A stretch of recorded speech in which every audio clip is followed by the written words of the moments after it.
Être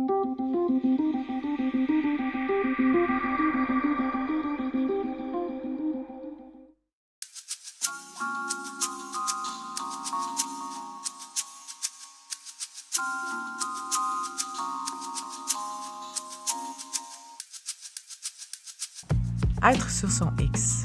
Mais qu'est-ce que ça veut dire? C'est d'être, autant en tant que personne et professionnellement, exactement à l'endroit où on veut être.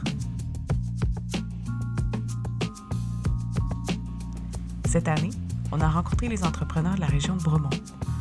On voulait tout savoir à propos de cette passion qui les anime. Et à vous, cher public, on voulait vous montrer que tout est possible. Il s'agit d'y croire.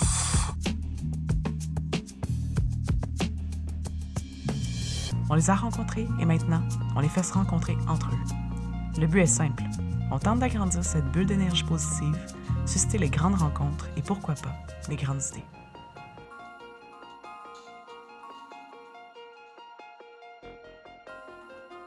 Aujourd'hui, à Sur son X, on découvre deux entreprises qui ont à cœur la santé. Alexandra Romero nous parle de son épicerie futée et on fait un tour chez Mûr avec Ariane Kierry. Bonjour! Bonjour, ça va bien? Ça va bien, toi? Ben oui, certainement. Enchantée d'être là aujourd'hui. Ben oui, moi demain. Et en fait, j'aimerais savoir un peu plus sur l'épicerie futée. C'est parti de où, en fait, réellement, Seigneur. à l'époque? Oui, il y a 13 ans, j'ai commencé l'épicerie futée dans un 420 pieds carrés sur la rue Shefford, en arrière d'un immeuble. Donc, c'est ça, j'avais l'idée de faire du manger bio pour commencer. J'avais commencé comme ça, un petit peu plus restauration, parce qu'il y avait déjà une épicerie santé à Bromont, puis je voulais pas piler sur les pieds de la personne qui avait déjà le commerce. 2 mois plus tard, ils ont fait faillite, donc j'ai pris un peu l'opportunité parce que je connaissais déjà le domaine. Puis j'étais super contente parce que ça m'a fait, dans le fond, agrandir la sélection de produits qu'on avait. Puis finalement, Au Petit Plat Futé, qui était le nom jadis, est devenu la petite épicerie futée, pour plus tard devenir l'épicerie futée. Ici, parce Ouais. que c'est ça, avant, C'est ça. j'avais entendu dire que ça s'appelait le Petit Futé. Oui, Puis à bien, le chaque monde fois, je ont me- un peu, disons, Au Petit Plat a été longtemps, les petits fruits, on a eu tous les noms OK. imaginables. Donc voilà. Je vais te laisser mettre ton tablier avant qu'on continue, par exemple. Donc, voilà, parce que, quand même, on sent concept un peu aujourd'hui. Puis je vais te rouler tu te rouleras un petit peu le petit rouleau pour être sûr qu'il n'y ait pas de poussière, parce que tout à l'heure, on va faire un petit peu de travail. C'est guidé mon menu. Voilà. Parfait, génial. Est-ce que tu es partie seule de ton idée initiale des petits plats ou... Oui, j'ai eu beaucoup d'aide quand même de ma mère, parce que j'avais 25 ans, puis à 25 ans, des fois, ça fait du bien quand même d'avoir de l'expérience. Donc, les parents avaient de l'expérience déjà dans le domaine beaucoup. Donc, j'ai continué un peu le volet. Eux, ils avaient fait ça en Abitibi. Moi, j'ai continué ici, dans le fond. On a trouvé Bromont super charmant. On est tombé en amour. On a décidé de choisir Bromont. Puis, pendant, je te dirais, les 2 premières années, ma mère m'a aidé quand même énormément. On a mis en plan un peu les recettes, tout ça, ensemble. Puis après, j'ai engagé Louise, puis elle, ça fait déjà 11 ans qu'elle travaille avec moi. Là. Elle est encore là actuellement? Elle est là actuellement, on la voit jamais parce qu'elle est toujours dans l'autre local, dans la cuisine. OK. Fait que c'est plate pour ça parce que c'est une perle. Je suis très heureuse de l'avoir avec moi. C'est ma plus ancienne employée. Ah, c'est fun! Ouais, c'est ça.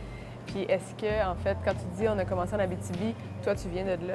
Bien, moi, je viens du Saguenay, mais j'ai habité plus longtemps en Abitibi. OK. Donc, en Abitibi, il n'y avait pas grand-chose, comme on peut savoir que c'est dans le fin fond. Donc, c'est ça. Il y avait peu de boutiques, peu de produits santé, d'accessibilité. Donc, nous, on a pris l'opportunité D'être un peu les pionniers pour cette... peut-être pas pionniers, là, Mais pour mais cette quand même pour région-là la qui région était- où ce qu'on était, oui, c'est vrai. Puis dans le fond, ici, c'est beaucoup plus une épicerie. Est-ce que tu as un peu délaissé le volet prêt à manger pour un peu te concentrer sur l'épicerie et un peu Oui, je te dirais, c'est une bonne question. Je te dirais que oui. Comme exemple, on s'est spécialisé beaucoup dans le sans gluten, dans les produits bio, évidemment, mais on est allé vraiment vers le volet de dessert. Donc, on fait beaucoup plus les desserts, certaines salades, très peu, et un peu de soupe. Sinon, on fait affaire avec VB Traiteur, qui est à Bromont. On fait affaire avec la Mandoline, qui est à Bromont aussi, qui prend notre cuisine pour cuisiner. Puis, on fait affaire avec Bonne Bouffe, qui est à Granby. Donc, on encourage local, c'est le fun, parce qu'eux autres, ils font toutes sortes de manger que nous, on fait plus, qu'on a délaissé ou qu'on faisait même pas, de toute façon, jadis. Voilà. C'est vraiment le fun, en fait, de retrouver, je trouve, une entreprise comme ça ici dans le coin. C'est vraiment félicitations d'avoir accompli ça. Puis, une petite question, c'est quoi ton plus gros défi, mettons, à travers l'épicerie futée? Ou qu'est-ce que ça a été aussi, peut-être, à travers les années, ton plus gros défi? Ça dépend parce que, dans le fond, l'évolution un peu au niveau de la demande, je dirais, c'est de toujours se renouveler. Je dirais que le renouvellement, c'est le plus important pour aller avec le goût du jour, si on peut dire. Parce que maintenant, le zéro déchet, c'est très, très commun. Mais moi, il y a quelques années, on avait déjà commencé ça, mais c'était pas populaire. Donc, c'était très difficile d'inculquer un peu la philosophie aux gens quand c'est pas encore à la mode. Ouais. Donc, tu sais, on était un peu avant-gardiste, puis des fois, c'est intéressant, mais ça fait en sorte qu'on est un peu les pionniers de la chose, fait qu'on débroussaille pour les autres. Tu travailles, mais on dirait que C'est ça. le résultat n'est pas tout le temps là, tu sais, quand les gens sont pas trop... Bien, c'est intéressant parce qu'on a une super clientèle avec... sérieux, je pense que je fais encore ce que je fais aujourd'hui à cause que j'ai vraiment une super clientèle. On a vraiment du bon monde, on connaît notre monde. Je pense que c'est grâce à eux aussi si on roule encore. Mais c'est sûr qu'il faut vraiment... Le renouvellement, c'est le plus important, puis aller à l'écoute de ce que les clients veulent. Puis maintenant, aujourd'hui, le zéro déchet, c'est tellement populaire, c'est vraiment agréable pour ça. Versus avant où on s'entendait que c'est ça, c'était pas pareil. Je me demandais, en fait, souvent, les gens se questionnent à savoir est-ce qu'il a fallu étudier en quelque chose pour atteindre ton but ou ton rêve? Est-ce que toi, tu as fait un parcours X avant d'atteindre ça ou tu t'es vraiment lancé dans le vide dans ce domaine-là qui est l'alimentation santé? Je te dirais, à vrai dire, c'est drôle parce que c'est comme le cheminement un peu de quand j'étais jeune. J'étais un enfant qui était très, très malade. Mes parents aussi n'étaient pas super en forme et tout, mais j'aime beaucoup mes parents pour ça, puis je suis très reconnaissante parce qu'ils ont pris le temps de dire il y a quelque chose de pas normal dans tout ça, on va faire de la recherche. Donc, on a fait tous les extrêmes, mais ça m'a permis de toucher à ça. Macrobiotique, le végétalisme, le végétarisme, ovo-lacto, frugivore, on a touché à tous les topos qui a fait en sorte que ça m'a toujours passionnée à partir, je te dirais, de l'âge de 15-16 ans. J'aimais beaucoup, beaucoup ça, mais j'avais besoin de toucher à autre chose, puis j'ai touché beaucoup les arts quand même. Fait que textile, verre soufflé, etc. Puis ça revenait toujours. Fait que j'avais bien beau toucher aux arts, je me rendais compte que c'était plus un loisir. Puis là, donc, à ce moment-là, j'ai vraiment, à 25 ans, quand j'ai trouvé Bromont, tout ça, j'ai dit, OK, on s'amuse. Puis j'avais travaillé là-dedans toutes mes études. Dans le fond, j'avais travaillé dans les Rachel Berry, un peu partout, toujours au niveau de la santé, dans le vrac aussi, chez Franco-Vrac, etc. Donc, j'avais déjà la base, je connaissais déjà tous les fournisseurs. Donc ça m'aidait énormément. Puis là, j'ai dit, on se lance. Puis on est dans l'entrepreneuriat, comment qu'on dit, des entrepreneurs chez nous quand même. Tu sais, on a la fibre dans oui, la famille, on a vraiment la fibre. Merci pour le terme. C'est vraiment ça. Puis donc, ça a été quand même... Ça a été un challenge sur beaucoup de choses. Il y a beaucoup de choses que, dans le fond, je ne savais pas. J'ai appris sur le tas. Sauf que ça a quand même... ça donne ce que c'est aujourd'hui. Puis on est encore là après 13 ans. Ça veut dire qu'à quelque part, j'ai fait quelque chose de correct. Oui, je pense que oui. Donc, voilà. Est-ce que tu referais le même cheminement? Les heures, faut pas que j'y pense parce que c'est ça le pire. Mais oui. Oui, parce que je suis très contente d'avoir fait ce cheminement-là. Je me vois pas ailleurs. Mais les heures, il faut pas trop y penser. Oui, le travail derrière est vraiment... Oui, c'est ça. Le travail derrière, les heures à mettre, tu le sais de toute façon. C'est ça. C'est pas toujours évident. Parfait. Ouais.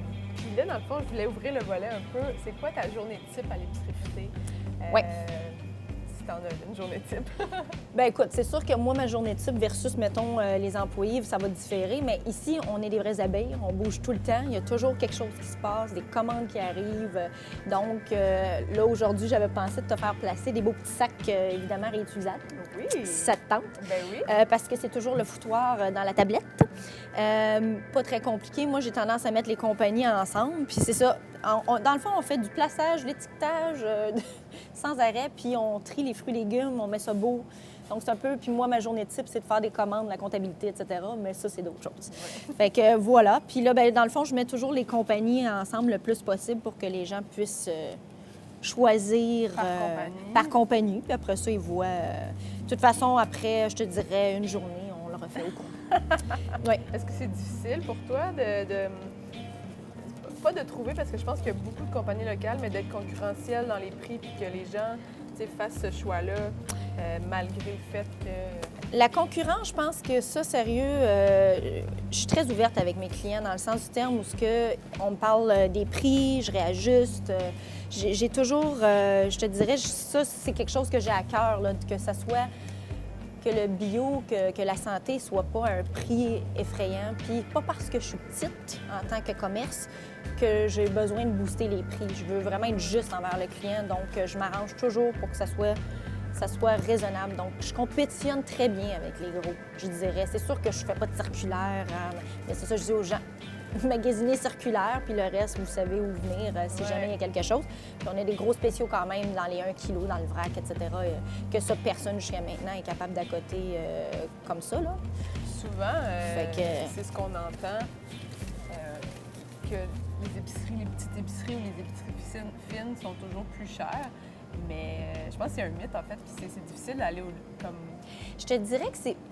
Je vais faire comme l'avocat du diable dans cette situation-là, c'est que c'est un semi-mythe, dans le sens que c'est vrai à un certain degré, mais moi, en tant que petite, je me dis, on peut faire autrement.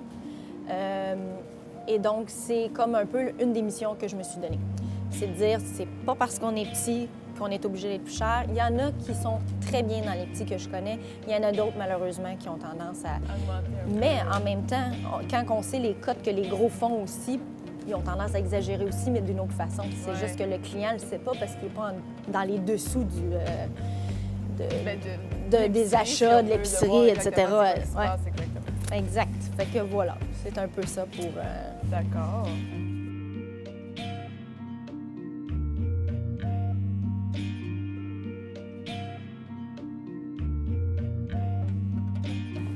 Donc, on continue dans ton environnement à toi. Oui, bienvenue chez nous. Ben oui, merci. Ben écoute, c'est ça, un peu comme tu me posais la question, c'est quoi qui t'a motivé à partir mûr, en fin de compte? Ça part de quand j'habitais à Montréal.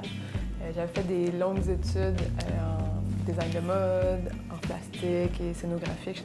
Puis un moment donné, je me suis retrouvée en restauration, que j'ai même fait le cours en restauration. OK.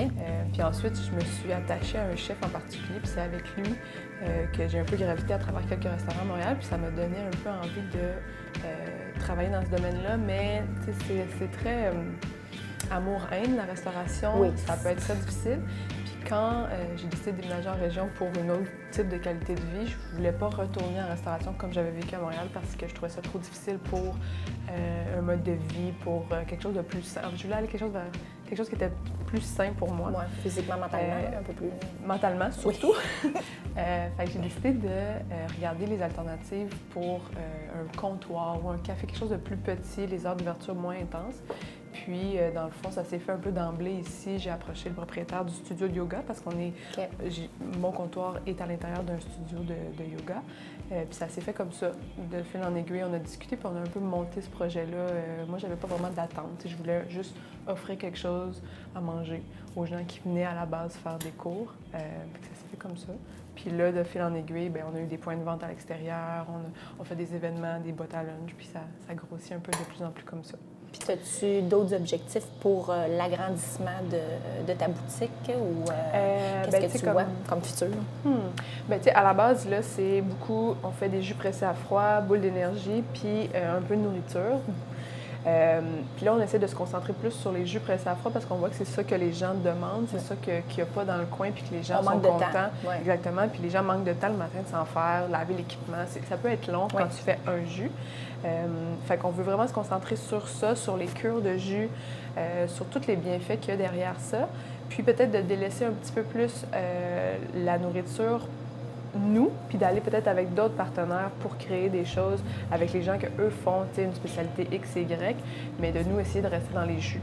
Fait que vraiment, ça, c'est notre objectif 2019, de garder les jus pressés à froid, puis de pousser aussi la cure, pas nécessairement de pousser, mais de faire de montrer aux gens, en fait, c'est quoi d'intégrer les jus dans leur un peu leur alimentation, dans leur mode de vie. Avec une simplicité, disons, oui, c'est beaucoup ça. plus, peut-être... C'est bon au goût. Souvent, les gens ont un petit peu Une réticence. oui, une réticence du fait que je bois des jus de légumes, ça va goûter le céleri.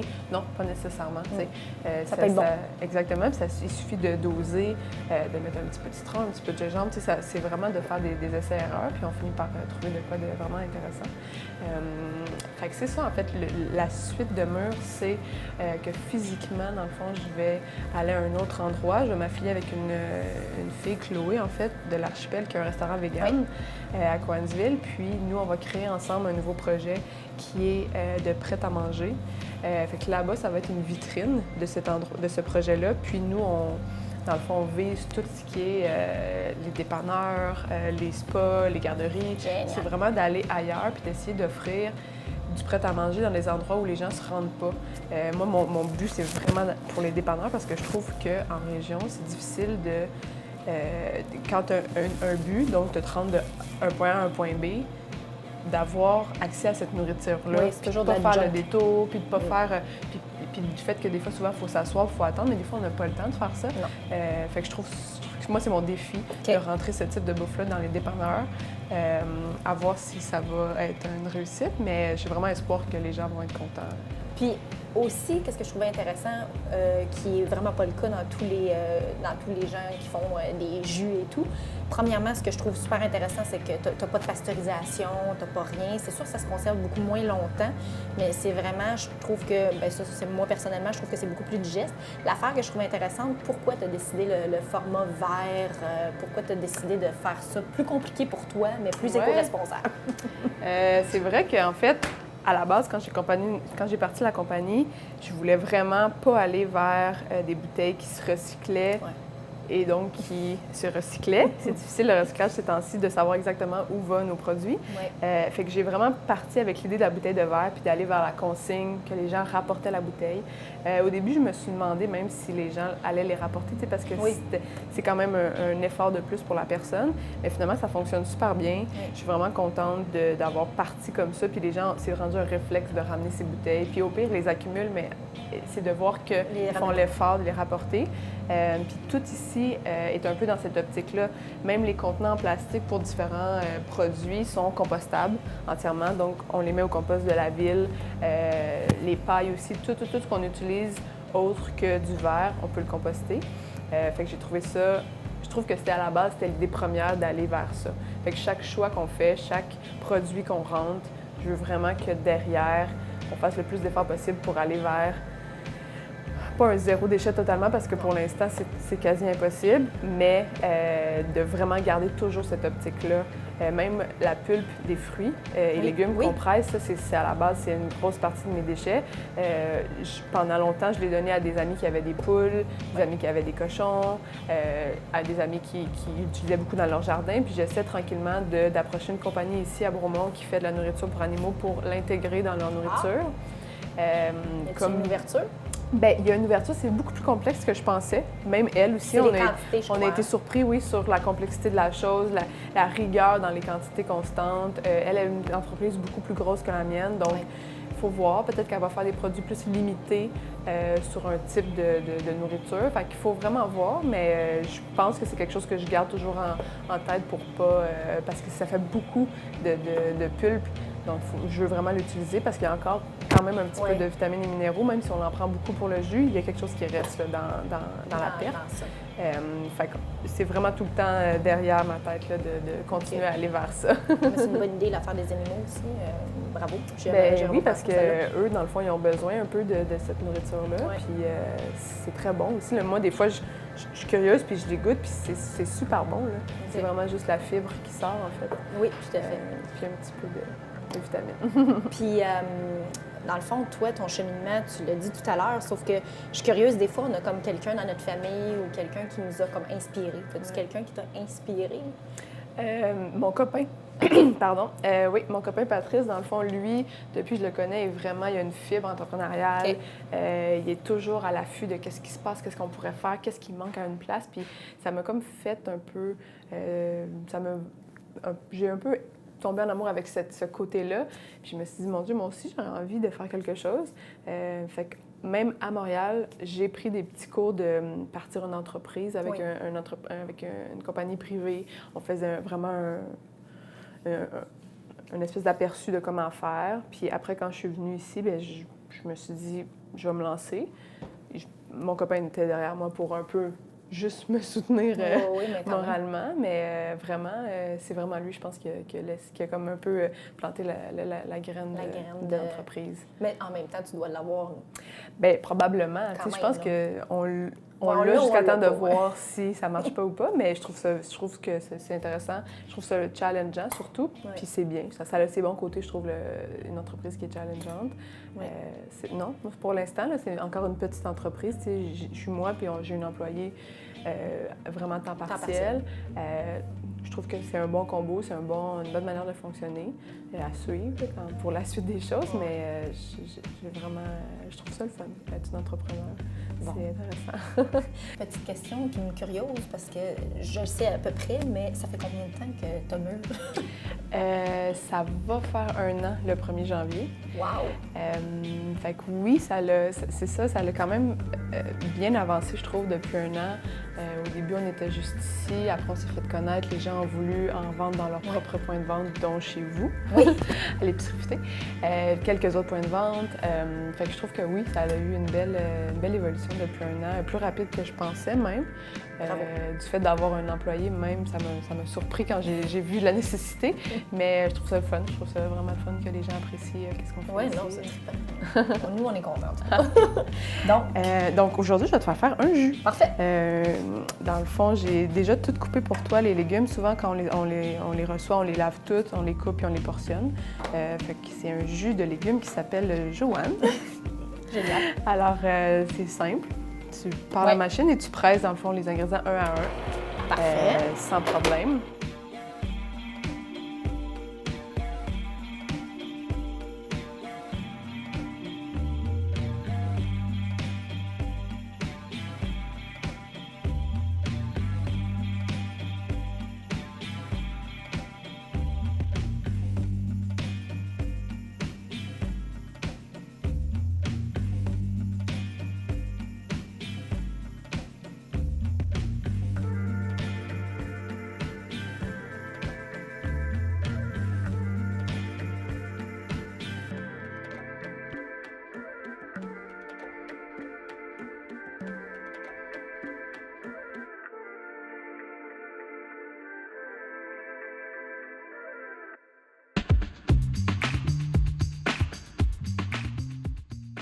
Bon, Je pense tu penses. qu'on devrait partir de ma constatation de ce midi avec notre caméraman Jean qui regardait son assiette, son cabaret du restaurant où nous avons mangé et qui ne savait pas comment classer, distribuer, si c'est on ça. veut, ses déchets ou pas déchets. Et là, en fait, mon idée était de trouver, de créer une compagnie ou autre là, à suivre sur le mot de... Étant donné son gros désarroi, son grand désarroi. Je trouve que les gens trouvent ça compliqué à savoir que les choses vont dans quel contenant. Puis souvent, ils se disent « Ah, c'est trop long », puis ils mettent tout dans la poubelle. Tout dans la poubelle. Puis ça va avec un peu notre philosophie de l'éco-responsabilité. Exactement. Ainsi que réduire les déchets. Fait que oui. Une très bonne idée. Si toutes les choses qui seraient à composter ou à recycler ou à autre auraient une couleur particulière, les gens auraient juste... Ça serait un code de couleur, comme à la maternelle, en fait. Bien, écoute, c'est ce qu'on a besoin parfois pour rendre ça très, disons, efficace et aussi simple. Exactement. Fait que, OK, on dirait bleu. Bleu. Je sais pas, ça pourrait être compostable. Mais évidemment, toujours en... Excusez-moi la belle écriture. Compostable, on parle des plats et compagnie, évidemment. Parce que c'est ça, même à la maison, là, on devrait quasiment voir jusqu'à là, même à la maison, on est devant notre poubelle avec tous les contenants recyclage, compost, puis on se demande l'emballage de tel produit va dans quoi. Parfait. Puis on pourrait regarder aussi les teintures végétales. Exactement. C'est de voir si le bleu existe ou quoi que ce soit. Comme ça pourrait être intéressant à ce niveau-là aussi. Puis on aurait, mettons, du orange. Qui serait fait avec le curcuma. Ouais, ça pourrait être trippant. Parfait. Ça pourrait être Ça pourrait être le recyclage. recyclage. Ouais. Fait que ça, Mais ça serait bon. peut-être que ça devrait changer parce que nous, on est pas mal brainstormé. Oui, c'est vrai. t'as raison. Brainwashé, pardon, de OK. bleu recyclage. Oui, c'est vrai. Fait que là, à ce moment-là, le compostable pourrait être orange. Exact. Why not? Et là, Parfait. On a-tu d'autres couleurs? Ben, j'ai rouge. OK. Pour l'instant, ça va aller Rouge, avec... c'est alerte, là. Si tu le mets dans la poubelle, t'es pas content. OK, parfait. C'est bon. Fait que là, ça serait poubelle étant déchets. Ouais. Déchets, comment on appelle ça? Bon, Déchets non... C'est ça. Des déchets non ni recyclables, compostables, whatever. Là. Je veux dire, c'est carrément, t'as pas le choix de le mettre aux poubelles. Exactement. Et maintenant, le nom, le logo et le slogan. Ben, en fait, si on trouve un nom de compagnie, on pourrait l'intégrer dans notre logo. Oui, aussi. Puis ça pourrait être juste, c'est ça, sur le côté comme ça. Ouais, écrit en... Ouais. Moi, je pensais pas un nom, mais comme on a dit, un des chiffre. chiffres ou des... Oui, c'est ça. Mais tu sais, comme la paternelle, 1, 2, 3, 4. On est dans les couleurs. Ça pourrait être Non. 1, 2, 3, 4. Mais un mettre- chiffre le fun, on se le dit, c'est le 8, c'est l'infini. Ça reste toujours, je trouve, tu sais, le 8 au billard, c'est toujours, il est toujours un peu différent, mais c'est surtout au niveau de l'infini. Puis il y a peut-être 8 manières de... Oui, on pourrait trouver 8 manières de... le chiffre à partir de ce moment-là. Fait que ça pourrait être Et ça. on puis pourrait continuer, oui. évidemment, nous autres, on aurait aussi la réutilisation. On pourrait comme mettre un topo peut-être au niveau, tu sais, parce que moi, je prends les pots maçons, toi, tu prends tes pots de verre. Ouais, on pourrait essayer d'avoir peut-être un logo pour ça aussi. Tu sais, ça veut dire consignation, peu importe. Oui, c'est ça. Dans C'est ça. les 8, il y Dans aurait les 8, il y aurait consignation. Donc, la compagnie 8, qu'est-ce qu'on veut créer? C'est de simplifier, dans le fond, la consommation, la surconsommation pour réduire. Donc, dans le fond, c'est de faire des pastilles de couleurs, mettre ça selon ce que c'est, recyclage, consignation, compost, réduire et tout, juste que ça soit plus clair pour que les gens, que ce soit une façon normale, banale de recycler, de composter ou quoi que ce soit. Donc, l'idée de base, c'est dans le fond de décompliquer pour que les gens fassent encore plus d'efforts au niveau de l'éco-responsabilité. Exactement. Donc, on revient à la maternelle. Code de couleur. Rouge, ça va dans le déchet, etc. Bleu, recyclage. Puis que ça soit des grosses pastilles ou même quitte à ça un emballage. C'est vraiment un code de couleur qu'on veut utiliser pour que les gens, exactement, se posent pas de questions. C'est notre entreprise. Longue vie à 8. 8! Et elles ont relevé le défi. Merci d'avoir été avec nous à Sur son X. Revenez avec nous la semaine prochaine pour une autre rencontre tout aussi intéressante. En attendant, visitez la page Facebook de l'émission pour encore plus de contenu. À la prochaine!